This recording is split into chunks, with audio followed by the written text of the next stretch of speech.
Tudo bem? Olá, tudo bom, Rachel? Tudo bem. Hum, Michele, então, a ideia do Dois Coelhos Conversa é a gente ter um papo super tranquilo, super informal, para registrar um pouco da tua história e da tua trajetória artística desde o começo, né? A gente se conheceu nos anos 90 ainda, né? Há muito tempo. Então, eu queria que você começasse contando para mim um pouquinho dessa história de como a arte entra na sua vida, como que você vai, descobrindo isso, como que isso vai acontecendo. tá, eu tô super feliz de estar aqui conversando com você, Rachel. Muito especial pra mim.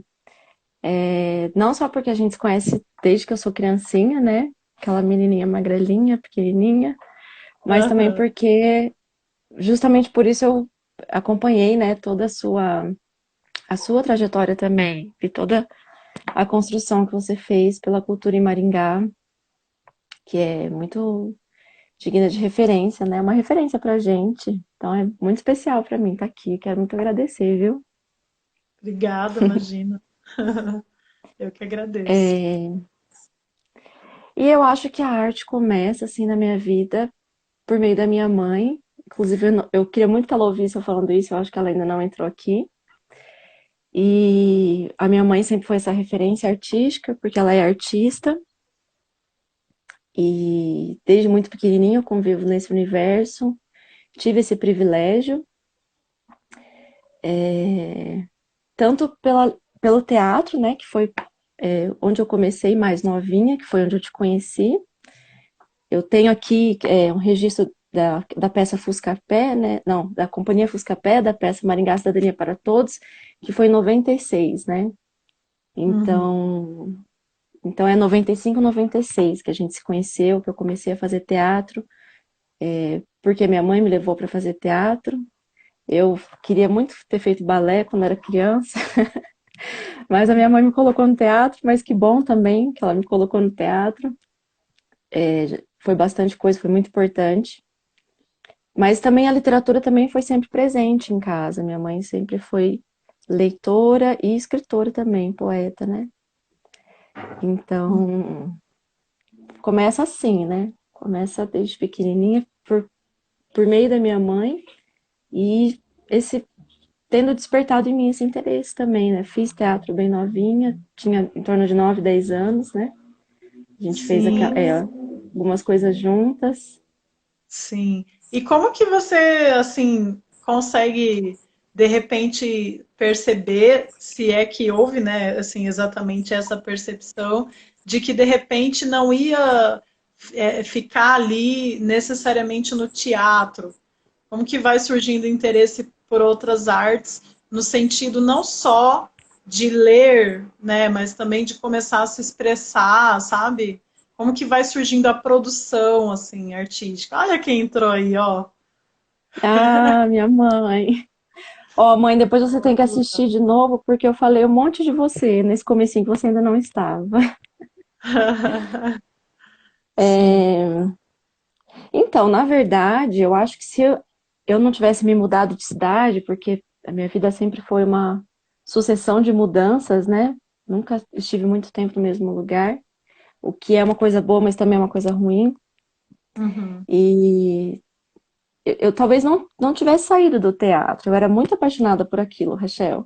Eu lembro É. que eu era mais novinha também, né? Mas eu lembro que às vezes vocês estavam já cansados, tipo, ai, não sei o quê, é, né? Tipo, sábado à tarde. E eu era, tipo, louca por aquilo, assim. Eu queria que tivesse mais o tempo todo, todo dia por mim, sabe? Então eu não sei se eu teria parado o teatro, mas cada hora fui me mudando, né? A vida foi tomando vários caminhos. Uhum. E eu meio que parei, assim, também não tive a oportunidade de encontro com o teatro de novo, né, e ele foi ficando para trás. Mas eu Sim. pensei já, assim, se quando eu entrei na UEM tivesse artes cênicas, se talvez eu não tivesse prestado e a vida teria dado outro caminho, né? Não sei. Sim. Mas A gente fez juntas o Terror e a Miséria no Terceiro Reich, não foi? foi. Lembro você com o braço quebrado. Eu tenho foto de eu no palco com o bracinho quebrado, que super combinou, né, com o Teorema Zero no Terceiro Reich. E eu era aquela criancinha magrelinha, um pouquinho desnutrida. Deu certo, né? É, sim, Ah, eu tenho muito carinho da memória dessa peça, embora eu não entendesse metade do que estava acontecendo, eu tenho muito carinho, assim. sim. Foi uma E experiência muito aí? marcante. E aí, E eu desde acho. cedo, vem É, escrevendo. então, também li muito, né? Sempre gostei muito de ler, por essa influência da minha mãe. E eu tenho a impressão, assim, que eu sempre falo que eu fiz letras por causa de Harry Potter, que eu sou uma leitora de Harry Potter. E salvou minha adolescência, a literatura salvou minha adolescência, e principalmente Harry Potter. E eu sei que, assim, eu lembro que quando eu prestei vestibular, eu tinha esse universo acadêmico era muito distante para mim, muito distante. Então eu nem entendia muito bem como é que funcionava, eu só sabia que eu tinha que ir lá num dia fazer uma prova e talvez eu passasse e aí eu começaria a faculdade. Mas na minha cabeça, isso aí era uma coisa bem difícil e provavelmente eu iria trabalhar no comércio, né? Tanto que eu já trabalhava no comércio, quando eu prestei vestibular eu trabalhava de babá. Uhum. E, e assim, a forma como eu entrei no vestibular é uma história muito fantasiosa. Eu acho que ela é longa para contar aqui, mas eu vou resumir dizendo que eu entrei em terceira chamada extraordinária e toda a sucessão eu fiquei sabendo no último dia da inscrição. A parte da prova também é super interessante, porque assim, tudo era para eu não entrar, mas eu entrei em letras na UEM, sabe? Uhum. É. E eu não sou mística, eu não acredito nessas coisas de universo, eu só acho que foi uma sucessão assim de coincidências muito felizes, de muita sorte também, né? Foi o ano que teve maior desistência do vestibular e por isso que eu consegui entrar por terceira chamada. Mas eu fiz letras porque quando eu fui, que eu tava falando, né, que eu não tinha muita proximidade com esse universo, mas aí quando eu fui lá me inscrever, eu fui e falei assim, ah, meu Deus, o que que eu vou me inscrever aqui? Peguei a lista, olhei, e a coisa que eu ia menos mal no colégio era português. E também já tinha um gosto pelo inglês, porque eu ficava traduzindo as letras da Britney Spears. Então eu tinha esse gosto pelo inglês, e aí eu falei, então eu vou fazer isso, que é a única coisa que pode ser que eu tenha chance de passar. Não passei, né, porque fui saber que tinha passado só quase 5 meses depois, e já estava pronta, assim, para ir, já estava inclusive entrando no comércio, trabalhar no comércio. Uhum. Mas aí deu certo, assim, entrei. Como que foi para você a faculdade? Assim, já é onde você começa o movimento com os zines, com a literatura e tudo mais? Não, também, assim, faculdade é aquela coisa, né, Rachel? Eu lembro que nos últimos anos eu queria me formar logo para poder ler literatura, porque era só a leitura dos textos teóricos. Eu trabalhando em Uhum. 2 empregos, né? Trabalhava na GVT, trabalhei no Nobel, corrigindo redação. Então, assim, eu fazia o básico para passar de ano, porque eu também não tinha entendimento do que era projeto de iniciação científica. Me faltava muito entendimento da estrutura como um todo, né? Esse acolhimento de quando a gente entra novinho na faculdade sem conhecer aquele universo, né? Mas nos Uhum. últimos anos eu comecei a arriscar uns poemas, assim, porque acabava tendo contato com literatura, né, para passar de ano, para fazer as matérias, e arrisquei uns poemas, assim, nos últimos anos, poema de amor, né, essas coisas assim, e Aham. tem alguns deles, assim, todos, quando eu olho para trás, esses poeminhas, assim, eu fico super tipo, ai, que gracinha essa menina ingênua. Mas acho super legal ver essa menina ingênua. Que bom que essa menina ingênua registrou esses poemas, senão a minha memória dessa menina ingênua seria mais curta. E aí, sempre tímida, né, Rachel? Sempre tímida, assim, no sentido de quem sou eu para ser escritora, sabe? Escritora é Clarice Lispector, Guimarães Rosa, eu não sou ninguém. Então, eu escrevia esses poemas, guardava, mostrava no máximo para a pessoa a quem ele se destinava. Mas ia escrevendo, ia escrevendo. Eu acho que o fato também de ter morado 2 anos na Argentina, de ter entrado em contato mais intensamente com outro idioma, e pensar a língua, e pude viver experiências lá também muito culturais, muito enriquecedoras. Eu lembro de lá começar a escrever um pouco mais, assim, tipo, ainda com aquele pensamento de não, eu não sou uma escritora, mas eu vou ter que escrever, porque minha cabeça fica querendo que eu escreva, então eu vou escrever. E aí lá fazia algumas coisas assim mais dedicadas, sabe? Não era um poema que vinha outro de amor, já era uma coisa mais de eu estar tentando fazer aquilo, né? De eu querer fazer aquilo, mas ainda assim me senti muito à vontade nesse lugar de escritora, né? Era mais um. Tava tipo, tô me metendo aqui, assim. Sim. E você consegue perceber bem essa caminhada, assim, daquele momento que você, como você diz, assim, se olha e se vê como escritora, assim, ai, vou publicar um livro, sabe? É bem recente. É bem recente.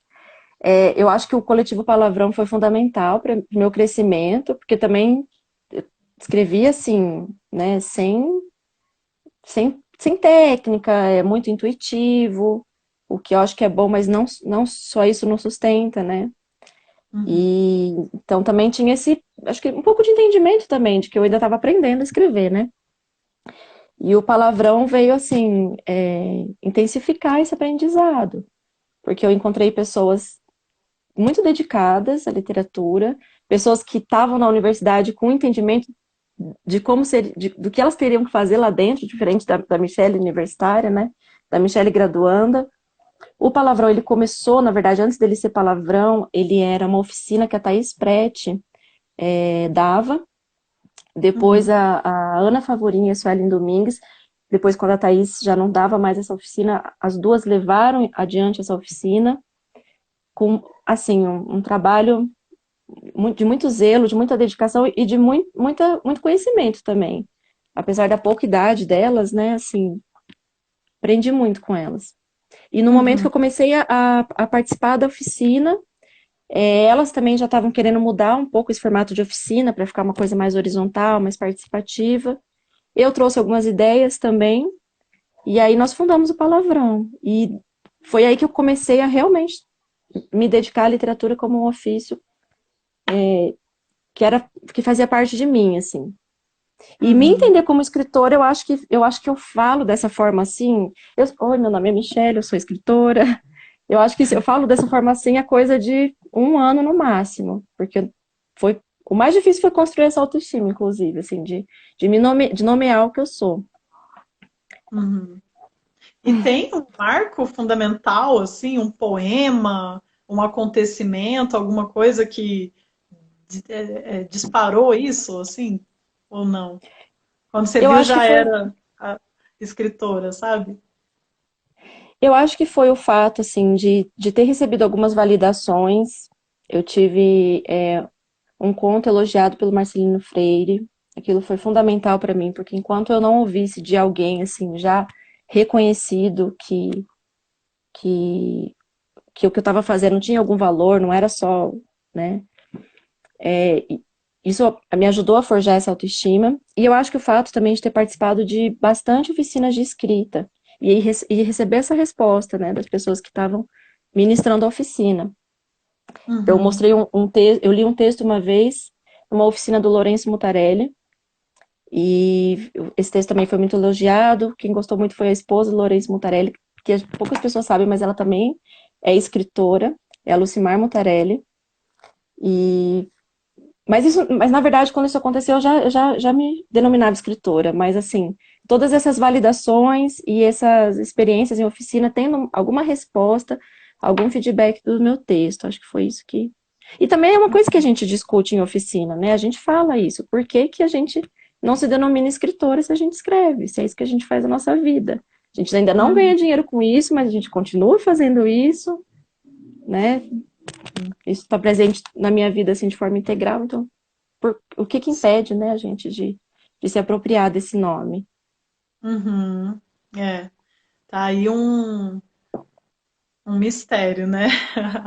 Que eu acho que muitas pessoas passam por isso, né? Porque foi engraçado, eu conversei com a Thaís Prete também, e ela fala uma coisa parecida muitas vezes, todo esse processo até você conseguir se autodenominar escritor, né? Que muitas vezes parece que é uma coisa que vem de fora para dentro, né?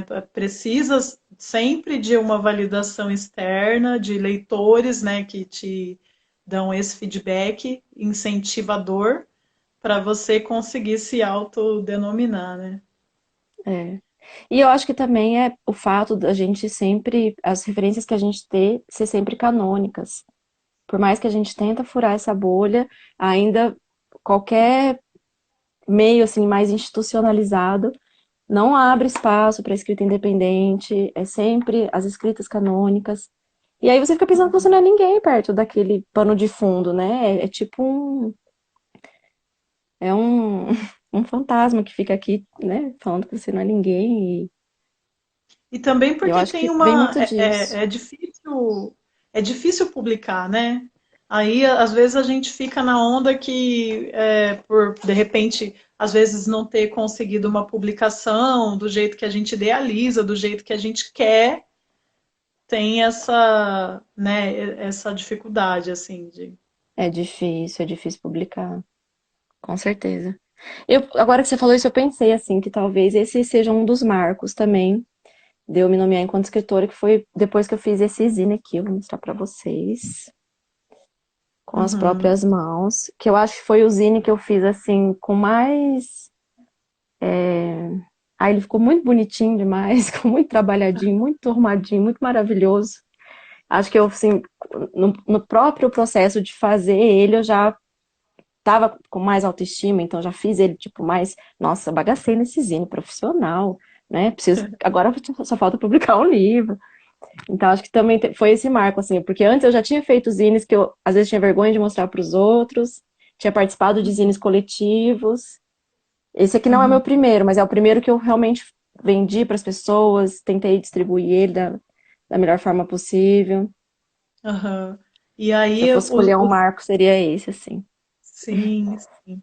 Legal, isso é uma coisa bem interessante da gente pontuar, porque tem esse movimento de zine acontecendo aqui na cidade, né? E que muitas vezes a gente não fica sabendo, mas olha como ele é importante na trajetória das pessoas, né?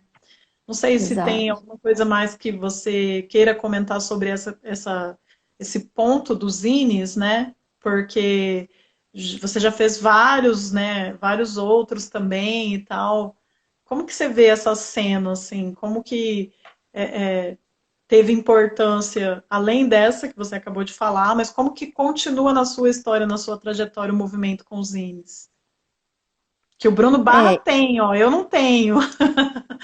eu Tenho que. preciso. Eu tenho que fazer mais cópias dele, eu vou fazer, Rachel. Aham, Eu acho que eu quero falar assim para as pessoas comprarem zines, para as pessoas comprarem, para quando ela aparecer uma pessoa na frente delas, falando assim, quer comprar meu zine? Quero. De qualquer aham, forma. E aí, se você tiver pouquinho de dinheiro, você explica para uma pessoa que tem pouquinho de dinheiro, muito difícil, a pessoa vai achar ruim, ela vai ficar feliz de se levar o zine, se levar a palavra dela e ainda contribuir de alguma forma. Ah, teve esse uhum. zine aqui, o Marcelino comprou esse zine meu. Foi a primeira Ah, vez que que eu legal. recebi tão bem por um zine. Massa, que Foi legal. massa. Mas falar para as pessoas comprarem zines e falar para as pessoas que escrevem fazerem zines. A gente tem muitas poetas aqui em Maringá, zineiras, tem várias oficineiras. Acabou de ter uma oficina com a Ana Favorim de feitura de zine, eu tenho certeza que isso está gravado.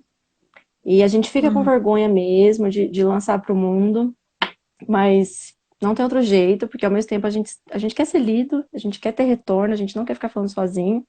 Esse uhum, medo também é uma coisa que dá para trabalhar, porque essa ideal de perfeição que acho que a gente precisa abandonar. A perfeição, a RuPaul fala que a perfeição ela é hipervalorizada, eu concordo com ela. A perfeição não é tão interessante assim, a perfeição não causa paixão. E publicar, daqui a um ano você vai olhar para os e falar assim, nossa, nada a ver esse meu poema, mas naquele momento fazia sentido, as pessoas leram, e você começou a se entender no mundo enquanto escritor, né? Que vem uhum. desse diálogo, né? De alguém estar lendo seu texto. Sim. E eu acho que para o artista sempre tem uma importância vital essa coisa de você botar no mundo, né? Assim, botar para fora aquele sentimento, aquele pensamento que de você escrever e rodar e botar no mundo mesmo, né? O seu trabalho, essa sua expressão, sua produção, né? É como fazer uma Sim. peça, né? e ser assistido, entrar em cartaz, Uhum. tem que veicular, né? Sim. Porque Se não é, essa é a às vezes forma é um pouco, acessível. é, às vezes é um pouco de medo, às vezes é um pouco de falta de oportunidade também, né? Falta de conhecimento. Tem várias Uhum, coisas, né? Envolve várias coisas, eu acho. uhum. E como continua, Mi, a sua história? Porque tem várias coisas, né? Você também já enveredou para performance, já Sim. participou dos festivais, festival de apartamento, tal. Uhum. Rachel, eu falo assim que eu tenho 3 empregos. Eu faço de tudo um pouco, assim, né? Eu sou professora desempregada, que gostaria bastante de estar dando aula e não tô, porque o paranaense tem uma dificuldade muito grande de votar, né? O paranaense vota no próprio inimigo toda vez, é só o Ah, governo neoliberal, né? A gente tem uma dificuldade muito grande também de articular a esquerda aqui, as pessoas que entendem do assunto têm medo de partido, as pessoas que deviam estar disputando os partidos, na minha opinião, têm medo de partido, os partidos também é complicado, então quando você vai ver assim, o nosso governo só está entregue, né? Está entregue para a direita há muito tempo. uhum, Então, desde que eu me formei, eu não tive um concurso para prestar, né? Para dar aula. Mas nesse meio tempo, eu sempre dei aula em colégio particular, só que assim, colégio particular é aquela instabilidade, né? Eles te contratam, eles te mandam embora. E aí eu tenho um brechó também, um brechó do avesso, tentando ganhar a vida. A gente trabalha de garçonete, a gente consegue emplacar aqui um edital ali, um edital lá, que eu acho que, uhum, se eu posso dizer nesse momento, assim, nesse momento, né, como é que continua a minha trajetória. Eu acho que é a participação nos editais, né, que essa gestão da prefeitura tem feito um trabalho muito interessante, né, pra gente.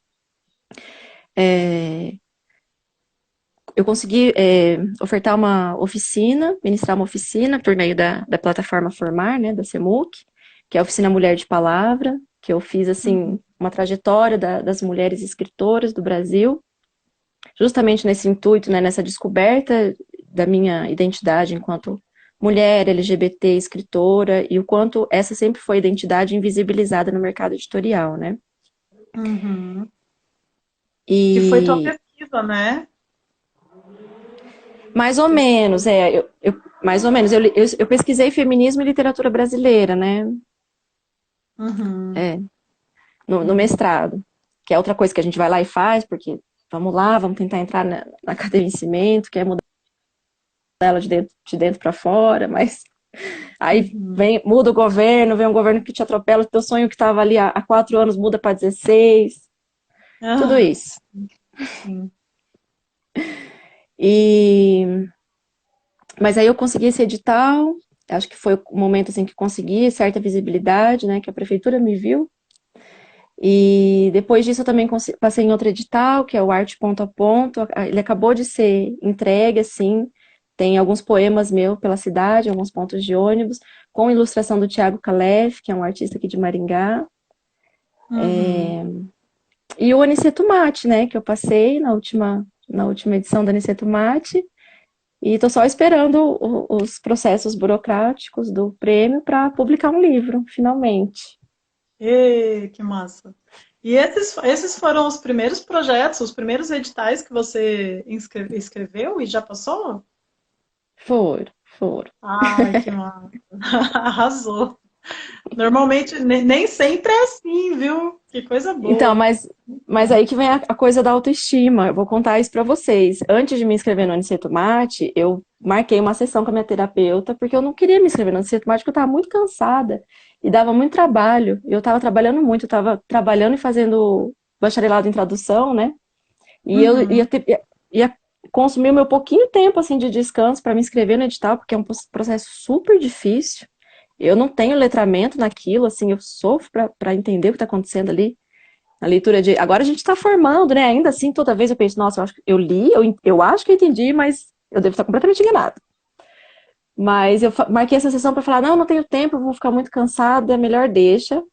E a minha terapeuta maravilhosa, que eu devo tudo a ela, Ela disse que me mostrou que provavelmente eu estava me boicotando, que eu devia me inscrever. Então, assim, eu já tinha tido vontade de me inscrever antes, mas não tinha me inscrito antes por medo de não ser capaz, depois por achar que não tinha tempo, assim, de fato foi bem cansativa a semana da inscrição, mas Uhum. era mais um medo, sabe? Era mais essa questão da autoestima mesmo. Sim, sim. Que bom que você marcou a terapia, já é um sinal, Que né? bom que a Já é gente faz terapia. sim, sim. Leva os temas, né, adequados para para É, que não discutir adianta na só hora fazer, certa. né? É, Com legal. certeza. E aí eu acho que a gente estava, você começou falando, a gente estava nas performances também, né? Ah, sim, sim. Estamos indo e voltando, é assim mesmo, é o fluxo. Legal. Então, a performance foi super gostoso de fazer, assim, para recuperar o teatro em mim, né? Recuperar o teatro que fez parte de mim mais na infância, comecei na adolescência e depois eu me afastei completamente. Eu acho que ela está muito atrelada ao feminismo, assim, porque foi também quando eu comecei a participar do movimento feminista, me entender enquanto feminista. Essa primeira performance foi uma performance protesto. Na verdade, todas as que eu fiz foram. E essa primeira foi uma. Eu acho que foi mais a Michelle militante. Eu lembro até, inclusive, que quando a performance começou, eu falei: caralho, eu tô fazendo uma performance, porque até então eu tava só preparando um ativismo, sabe? Uhum, Então, acho que foi mais a Michelle militante, mas aí quando você tá lá, você tá lá, né? sim. E, e eu tive a ajuda de pessoas maravilhosas também para fazer. Tamiri Schmidt, grandiosa atriz nossa aqui de Maringá, me ajudou em todas elas, né? Tive esse apoio. Mas eu acho que a principal é a Universidade Sem Partido, que foi a performance que eu fiz na UEM, Uhum. no Bastardas, né? Agora eu não lembro qual edição do Bastardas que é, mas a primeira foi no Festival de Apartamento e a segunda foi no Bastardas, que foi uma forma, de novo, né? Trazer de novo a questão psicológica. Foi uma forma de trabalhar o trauma que eu sofri por ter sido censurada na minha dissertação de mestrado, né? Eu fui censurada, assim, bem naquele clima escola sem partido, e né, tipo, muitas ideias esquerdistas, muita política no seu texto, né, um curso Uhum. de humanas dentro de uma universidade pública, fazendo esse tipo de discurso, assim, super afetado, né, pela ideologia da escola sem partido. O Bolsonaro ainda não tinha sido eleito, mas estava ali no comecinho daquela onda de retrocessos, né. E eu passei por tudo isso, assim, eu me vi sendo ameaçada de reprovar. E aí você, né, o mestrado já é um processo que te dá ansiedade, já é uma coisa dificílima, que assim, Uhum. arranca teu couro, e ainda tendo que lidar com isso, né? Talvez tudo isso aqui que eu tô fazendo é à toa, porque eu vou ser reprovada, eu vou ter que devolver bolsa, eu vou perder o sentido da vida, né? Vou ser invalidada enquanto profissional, enquanto pesquisadora, enquanto professora, tudo isso sabendo que eu tô com a razão, né? No sentido de que o que eu tô fazendo é incomodar, e é por isso que eu tô sofrendo represália. E foi Uhum. muito traumático, foi muito traumático. A minha defesa de mestrado foi um dos piores eventos da minha vida, assim. E eu Sim. fiquei 2 anos com aquilo, tive transtorno de ansiedade, não conseguia elaborar aquilo direito, não conseguia trabalhar aquilo emocionalmente. E aí me veio a ideia de fazer essa performance, com a ajuda, né, de outras pessoas do teatro, né, conversando bastante. E foi assim, a Tamires mesmo falou, ela falou assim, ela falou, amiga, agora você vai querer trabalhar todos os teus traumas com performance. Porque, de fato, assim, foi muito eficaz, foi muito eficaz. Me lavou, assim, a minha alma, sabe? Depois que eu Sim. fiz a Como que performance, era a parece que eu colo. performance? A performance era na frente da biblioteca da UEM. Eu gostaria que tivesse sido no G34, por ser o bloco de letras, mas também achei bem legal ter sido na frente da biblioteca. E eu me coloquei num círculo de proteção, assim, o círculo era formado pelos textos, pelos livros, pelos teóricos, né? Era um monte de xerox, livro e também muita bituca de cigarro, vários cinzeiros assim espalhados. E quando eu estava dentro desse círculo de proteção dos teóricos, eu saía de dentro desse círculo e repetia para as pessoas presentes as censuras que eu ouvi, né, as coisas que me foram ditas, tanto na qualificação quanto na defesa. E aí eu saía do círculo de proteção, repetia, reproduzia essas frases sem mencionar ninguém, até porque eu acho que o mais interessante é a gente pensar em como essa ideologia está presente na universidade. Ela vai encontrar um ou outro profissional para se manifestar, ou não profissional, mas um ou outro professor para se manifestar, mas é uma coisa que está além dessa uma ou outra pessoa, está na universidade, a gente precisa lutar contra isso de forma estrutural, embora as pessoas também tenham que ser responsabilizadas, né, pelas práticas delas, mas sem citar nomes, eu reproduzia apenas as falas, e depois eu voltava para o meu círculo de proteção e escrevia Era como se fosse um quadro branco, mas na verdade eram grandes pedaços de papel branco, assim, colado. Eu refutava essas falas, eu mostrava que a minha pesquisa ela era embasada cientificamente, que eu não estava ali sem base, sem fundamento, apenas fazendo panfleto, né, que também é uma coisa que precisa ser problematizada, a questão do panfleto. E aí eu refutava com citações de teóricos, com citações de escritores, de poetas, refutava essas falas, né? É basicamente isso, assim.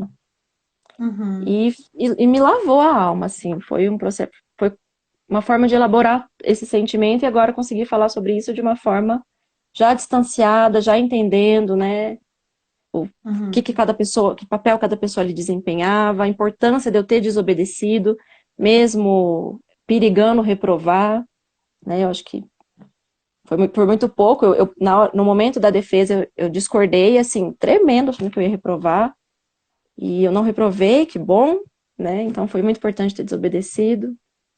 Sim. E as marcas ficam, né, as marcas ficam, mas é muito, muito bom também conseguir ressignificar isso, né, e trazer luz sobre esse tema, né, e aí, gente, qual que é o medo que a universidade tem de falar de política? Por que as poesias que falam de política são consideradas poesias panfletárias?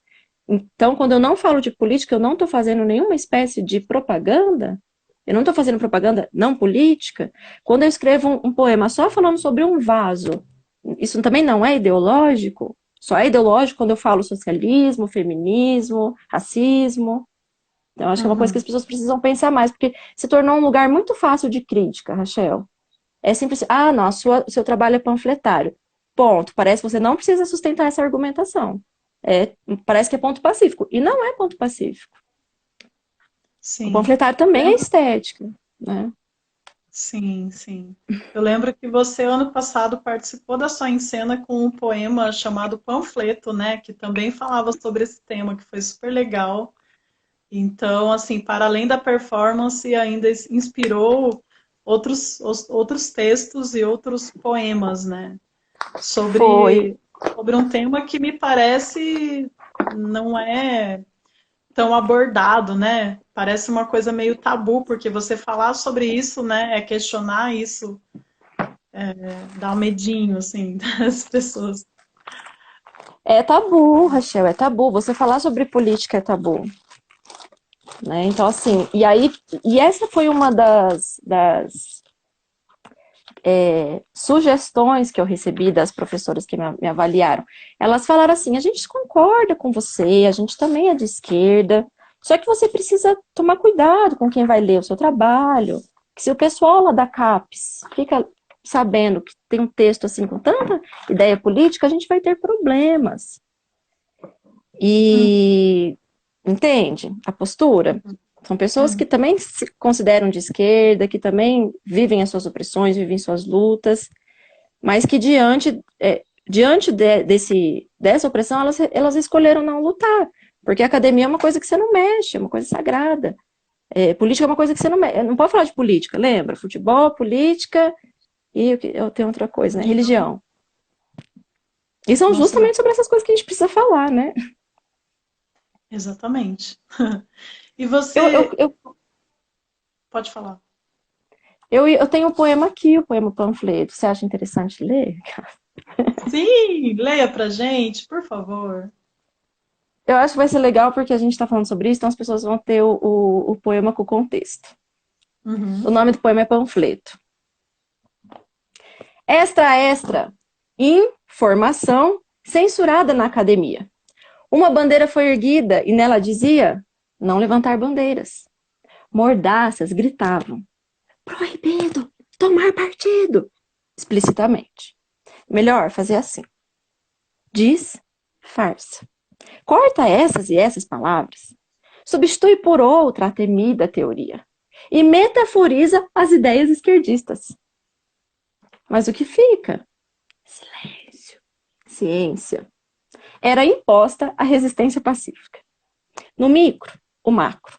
O vigia, antes cristalizado, de botas e fardo, agora punia de vestidos e sapatos despojados. Mas restava desobediência, civil e analítica. Diante do cano, a polêmica caneta, indócil e pós-estruturalista, perguntava e respondia. Quem tem medo de política? E por quê? Muito bom, arrasou. Aquele momento que a gente termina e fica sem graça. É, não, muito legal. O pessoal mandou aí os Obrigada, Rochelle. coraçãozinhos. Que massa. E esse Deixa eu ver quem tá poema vai, aqui. Pode falar, tô te ouvindo. esse poema vai estar no seu livro? No seu primeiro livro? Então, a minha ideia é colocar ele em forma de panfleto, assim, né? Que ele é um panfletinho, né?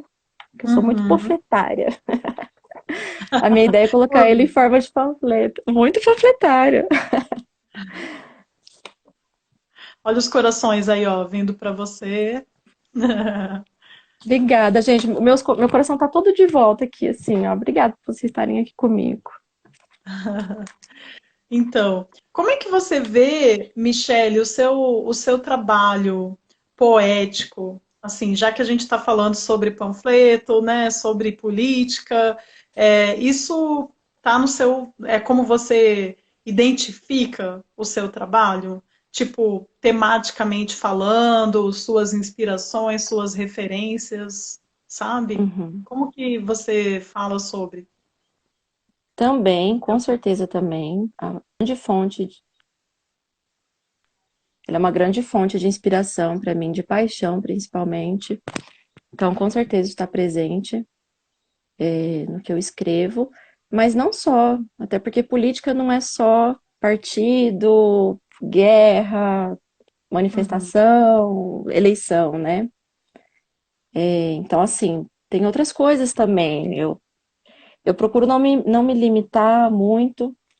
Na verdade, eu não conheço, porque o meu trabalho poético, ele funciona. A minha inspiração poética funciona muito como colecionar pequenas coisas, assim, sabe? Sejam pequenos momentos que eu vejo muita poesia, isso não significa necessariamente beleza, às vezes é uma grande tragédia, mas tem poesia. Muito, onde tem sentimento, né? Onde o sentimento fala mais alto, onde a emoção está muito marcante.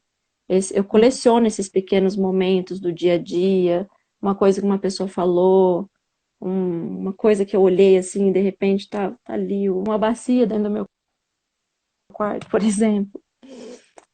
Bacia, quarto não é lugar de bacia, sabe? Então, qualquer coisa que me traga algo de poético vira poesia. Eu tenho uhum, muita poesia política, né, nessa forma como a gente entende de poesia política, porque também é uma forma que eu encontro de atuar socialmente, né? Eu não consigo não participar das decisões do mundo que me envolvem, eu não consigo ficar alheia à desigualdade do mundo que a gente vive, ao quanto a gente podia viver de um jeito massa nesse planeta maravilhoso, delicioso, com essa coisa incrível que é seres vivos, e a gente só miséria, sabe? Só, nossa, como a nossa vida podia ser massa e a gente tá aí. Quando tem uma coisinha boa é motivo de muito, porque é desgraça atrás de desgraça. Então é uma forma de atuar, uma forma de me manter viva também, porque, não sei, né? Tipo, é só desgraça. É só desgraça. Então, se você não encontra um jeitinho ali de jogar uns brilhinhos na vida, né? dar uma amenizada, jogar uma gracinha, jogar um brilho. Uhum. Como é que você continua, né? E eu acho que a Sim. literatura funciona assim para mim. Funcionou na adolescência, quando eu fugia, hoje, né, dentro dos livros do Harry Potter. Funcionou na juventude, quando eu encontrei nossa literatura brasileira, que é, meu Deus, como a nossa literatura brasileira é grandiosa. Você tá lá tentando entender o que que é mundo, o que que é gente, você lê um Angústia do Graciliano Ramos. Você vai para outro caminho da tua vida. Você não vai mais no caminho que você estava indo antes disso. Então é uma Uhum. forma de viver, né? Uma forma de viver. Uhum. Quem são os seus autores, assim? Aqueles que te inspiram, que são referenciais, que te mostraram esses outros caminhos? Graciliano Ramos, com certeza, com certeza. Eu sou muito grata a tudo que ele fez por mim. Uhum. Machado de Assis, meu grande melhor amigo, Machado de Assis. Ele é um professor, ele é um mestre de literatura e de vida. Carolina Maria de Jesus também. Eu lembro quando eu li Carolina Maria de Jesus, foi também andar para outro caminho, assim, para onde eu estava seguindo a minha vida, tanto enquanto pessoa no mundo, quanto como escritora. Eu tô para dizer assim que o texto da Carolina de Maria de Jesus é um dos mais essenciais da nossa literatura, e com isso eu não quero dizer só relevante politicamente, mas também esteticamente. Uhum. O que ela faz em forma de diário, assim, é para deixar muito, muito grandalhão aí da, muito Uhum. Dostoiévski boquiaberto, sabe? Uhum. Uhum. E aí, trazendo mais recentemente, assim, eu gosto muito da Angélica Freitas, que eu tive a oportunidade também de fazer uma oficina, que também foi muito importante a oficina com ela. É, gosto muito da Ana Cristina César. Deixa eu pensar, não quero deixar ninguém importante de fora. Uhum. Tenho muito carinho pelo Ferreira Goulart, muito carinho por ele, assim, a gente compreende aquele período final da vida dele, que ele falou umas besteiras, falou umas coisas antipetista, Uhum. né, tadinho, tá, foi na onda, tava velhinho, a gente super compreende, muito carinho. Não, eu vou super compreender ele, tenho bastante carinho por ele. Eu acho que isso, assim, mais ou menos, Uhum. se eu fosse dizer o nome assim agora, são esses. Sim. E acho que nesse sentido, assim, você identifica, quer dizer, acho que não só identifica, porque você meio que já falou sobre isso indiretamente, né? A questão de, às vezes, até da importância de um evento como a Flim, né? Acontecendo aqui na cidade, por conta desses contatos, dessa Com troca de certeza. informação, dessas oficinas, né? Com Gênio. certeza. Nossa, vida longa Flynn, salve a Flynn, salve todos aqueles profissionais envolvidos em manter a Flynn funcionando com qualidade, com representatividade, com inclusão. Vida longa Flynn. Fiz Uhum. muitas oficinas, fiz a oficina da Angélica Freitas, do Marcelino Freire, tive contato, né, em mesas, contato com escritores, e viver essa cultura literária, que é deliciosa, sabe? Você tá em meio ali a pessoas falando sobre o seu trabalho de escritor, que é uma coisa que não é todo lugar que você vai que você acha, né? Não é todo Uhum. lugar que é direcionado para a literatura, né? Então, assim, as bibliotecas são escassas, a literatura, até dentre as artes, ela ainda é meio, né? A gente está sem tempo para literatura ultimamente, né? Literatura escrita, eu acho que a literatura oral, ela já convida mais, ela é mais atrativa, mas ainda Uhum. assim como as artes, né? Ainda é uma coisa que a gente precisa lutar muito para ter visibilidade, né? O filme de Hollywood vai chegar em todo mundo. O filme de Hollywood Uhum. vai chegar na maioria das pessoas, infelizmente.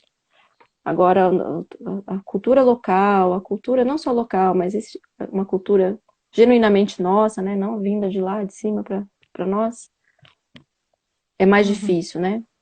E é Uhum. muito bom viver essa cultura. Os dias de Flint são deliciosos, né? Dá mais Sim, vontade de escrever, você se sente ali imerso na literatura, você conhece as pessoas, vê pessoas de carne e osso ali que fazem aquilo acontecer, que vivem daquilo. Ah, as crianças chegando da escola, aquele monte de crianças silenciando todas as mesas ficam tudo silenciosas, que não consegue competir com o barulho das crianças. Aquilo é maravilhoso. e ainda tem a oportunidade de participar de várias formas, né?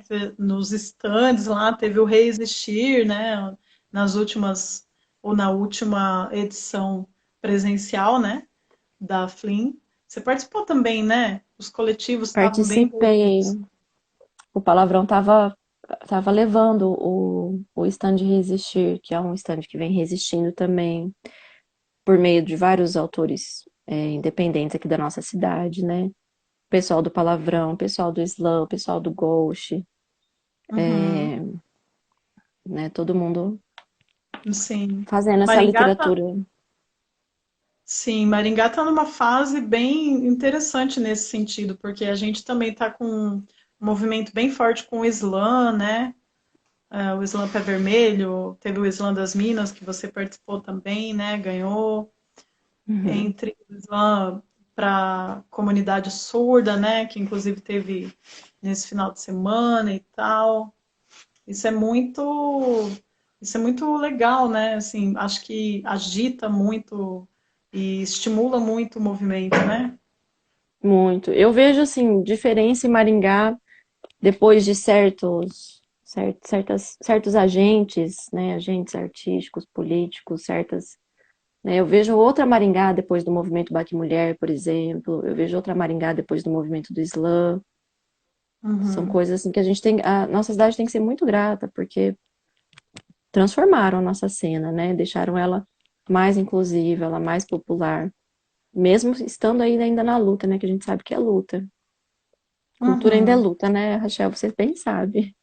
Você Sim. também tem você tem um papel fundamental nesse marco, né? O seu trabalho nesse marco também de acessibilizar o teatro, né? Tirar o teatro das mesmas pessoas de sempre. Não porque a Uhum. gente tem alguma coisa contra elas, mas porque a gente precisa de diversidade, né? De outras vozes, outras perspectivas. Sim. Massa. Mi, tem mais alguma coisa que você queira falar, contar, mais algum poema para ler? Fique à vontade, o espaço é teu. Ah, não sei, eu tô super feliz, assim, de estar aqui conversando com você, tá falando todas essas coisas, de ter as pessoas que estão aqui junto com a gente. Eu não sei, eu acho que eu vou convidar as pessoas a se envolverem mais com a cena local, né? A prestigiarem mais os seus artistas, né? A dar mais valor pra gente que tá aqui pertinho. Seja convidando para, assim como você me convidou, para fazer uma fala, para comprar um zine, para receber o link lá, ó, a gente vai ter uma peça de teatro hoje, vai lá, assiste o link, porque às vezes a gente precisa mais organizar o nosso tempo de qualquer outra coisa, né? Acho que a gente precisa ver valor nisso, porque a gente arruma um tempinho ou outro, né, para assistir nossa série do coração. Arruma esse Uhum, tempinho. Que bom que a gente arruma esse tempinho, porque a gente tá sempre cansado, a gente precisa descansar mesmo. Mas acho que a gente também pode investir em outras formas de cultura e entretenimento, né? Apostar sim. mais em nós mesmos. Uhum. Tem mais algum projeto, um novo projeto, ideias para comentar, alguma coisa sobre o livro que vem aí, algum spoiler? Eu acho que dá para dizer que o nome do livro é A Última Vez que Duvidei de Mim, que explica bastante do que a gente já conversou aqui hoje. É um livro de poemas, são poemas que eu desengavetei, então são poemas um pouquinho mais antigos. Fazer esse processo de desengavetamento também foi muito essencial, porque tinha bastante coisa boa lá que estava lá na gaveta da insegurança. Uhum, E com isso eu quero encorajar as pessoas a desengavetarem também. E eu acho que esse é o projeto mais importante agora, né? De realmente publicar esse livro, que vai envolver bastante coisa, vai envolver sarau, vai envolver mais oficina.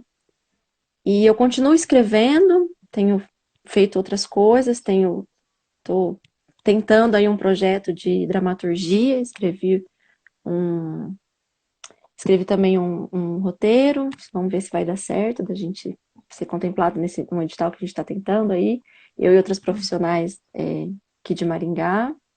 Também foi uma grande honra ter recebido esse convite para escrever esse roteiro, porque são pessoas que eu admiro muito o trabalho. E publicar o livro, né? E assim, eu gostaria de trabalhar na minha área, né, Rachel? O quanto mais fosse possível. Eu sou escritora, sou revisora, sou tradutora. E tem aparecido agora alguns trabalhos, assim, a gente sabe que é um processo, né, que é uma caminhada. Eu peguei recentemente um trabalho de revisão literária, estou muito feliz que eu vou aplicar o meu conhecimento, aplicar a minha escrita também, né, meu trabalho com revisão, que revisão também é escrita, né?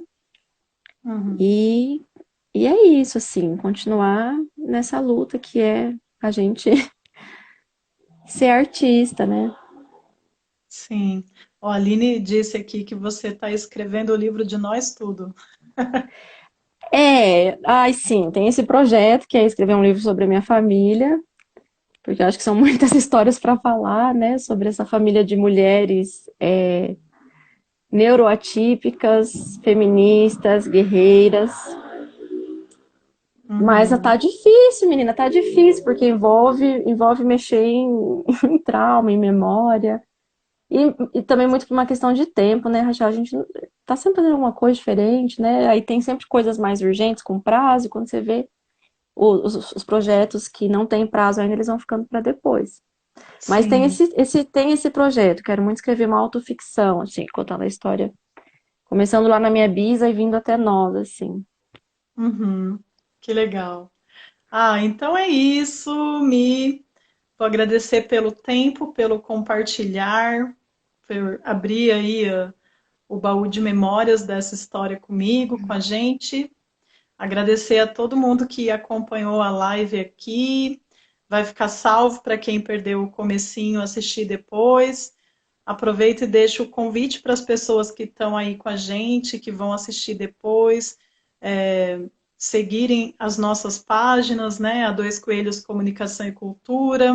A Aline falou aqui que sente falta de ter informação e tal. A gente está sempre divulgando um monte de projeto bacana, seja no feed, seja nos stories. E seguir também a Michelle, né? Para quem ainda não segue, está conhecendo agora aí o trabalho dela, Michelle Joaquim, e acompanhar, fortalecer, curtir, comentar, compartilhar, né? Os posts dos nossos Exato. trabalhos. Coloca coraçãozinho, foguinho, mãozinha pra cima. Então, ó, tem aqui o Rojimenes. Mi, te gosto, te desejo força no caminhar. Um beijão. Hum, As lindo, outro pessoas artista, viu? aqui. Outro artista que a gente tem, o Roger Mendes. Sim, falou para você levar as ações para Sarandi. Vamos. E isso, há muito tempo que eu não tinha contato com esse pessoal todo, a Rô, a Gi, a Aline, Ju, e agradecer pela presença de vocês aqui, pelas participações, que nem todas a gente conseguiu ler, mas estamos aí, né? Pode deixar depois comentários na live que ficou gravada. Exato, coraçãozinho, foguinho, mãozinha. Tá, eu vou encerrar lendo um outro poema, Rachel. Pode Ei, ser? sim, sim, por Tá. favor. Então eu vou ler o poema que se chama Mão de Obra. Mas antes eu quero te agradecer de novo, tá bom? Muito, muito obrigada. Foi muito legal, foi muito legal. Eu também adorei, foi muito Saudade. bom. Saudade de você, viu? Saudade. Logo, logo a gente vai se trombar por aí. Vamos marcar. Vamos. Mas a gente continua, né, Rachel? A gente continua aqui na nossa luta. Sim, com certeza. É bom ter você, viu? É bom ter você na luta junto. Imagina. É bom estarmos juntas, né? Nessa luta. Estamos aí É bom estarmos juntas. fazendo o nosso corre. Tamo. E bora fazendo. Então eu Bora. vou ler mão de obra. Mão de obra. Eu não decorei ainda, tá, gente? Essa parte aí vai ficar em falta. Eu vou ler mesmo. Você dizendo verdades duras demais sobre o modo de vida no sistema capitalista. Enquanto eu ouvia e lacrimejava pela primeira vez diante de uma ideia real, tal qual bombas de efeito moral. E aquele freio na garganta. Maldita esperança de ser contratada ou demitida. Compra uma grade de cerveja para celebrar o salário ou a poesia? Obrigada, Rachel. E como é que Obrigada. compra a grade de cerveja sem o salário? É, oh Te Deus, peguei. verdade. Li, obrigada, boa Obrigada, noite. eu, linda. Obrigada. Muito Obrigada, sucesso gente, por terem vindo. Obrigada às pessoinhas que estavam aqui. Obrigada, minha família. Eu amo vocês. e que venham muitos projetos e muitas poesias, né? Virão, virão. Beijos. Beijo, querida. Nós. Tchau.